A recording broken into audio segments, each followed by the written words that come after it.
പ്രിയപ്പെട്ട സഹോദരങ്ങളെ, വിശുദ്ധ ബൈബിളിൽ വിശുദ്ധ യോഹന്നാന്റെ 1-ാം ലേഖനം 4-ാം അധ്യായം അതിന്റെ 8-ാമത്തെ വാക്യം ഇങ്ങനെയാണ് പറയുന്നത്: സ്നേഹിക്കാത്തവൻ ദൈവത്തെ അറിഞ്ഞിട്ടില്ല, കാരണം ദൈവം സ്നേഹമാണ്. വിശുദ്ധ യോഹന്നാന്റെ 1-ാം ലേഖനം 3-ാം അധ്യായം അതിന്റെ 15-ാമത്തെ വാക്യത്തിൽ വചനം എങ്ങനെയാണ് പറയുന്നത്: സഹോദരനെ വെറുക്കുന്നവൻ കൊലപാതകയാണ്. സഹോദരനെ വെറുക്കുന്നവൻ കൊലപാതകയാണ്. പ്രിയപ്പെട്ടവരെ, ഇന്ന് ലോകത്തിൽ പരസ്പര വിദ്വേഷത്തിന്റെയും വെറുപ്പിന്റെയും അന്തരീക്ഷം വളർന്നുകൊണ്ടിരിക്കുകയാണ്. അക്രമത്തിന്റെയും അസഹിഷ്ണുതയുടെയും പ്രവർത്തനങ്ങൾ കൂടിക്കൂടി വരികയാണ്.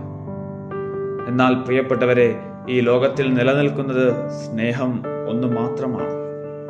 നമ്മൾ പരസ്പരം സ്നേഹിക്കണം. ഈ ലോകത്തിൽ നമ്മൾ എല്ലാവരും ഒന്നാണ്. നമ്മൾ ആരും അന്യരല്ല, പരസ്പരം വെറുക്കപ്പെടേണ്ടവരല്ല. നമ്മൾ ആരും കാഫിറുകളല്ല. നമ്മളെല്ലാവരും ഒരു ദൈവത്തിന്റെ മക്കളാണ്. യുദ്ധവും അക്രമവും വാളും ഒരിക്കലും സമാധാനം കൊണ്ടുവരികയില്ല. അതല്ല സമാധാനത്തിന്റെ മാർഗം. മറിച്ച് സ്നേഹവും ക്ഷമയുമാണ് സമാധാനത്തിലേക്ക് നയിക്കുന്ന ആയുധങ്ങൾ.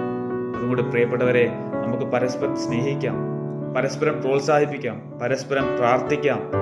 അവരുടെ വേദനയിൽ നമുക്ക് പങ്കുചേരാം, അവരെ ശക്തിപ്പെടുത്താം. ഇപ്രകാരം സ്നേഹത്തിന്റെ പ്രവൃത്തികൾ നമുക്ക് ചെയ്യാം.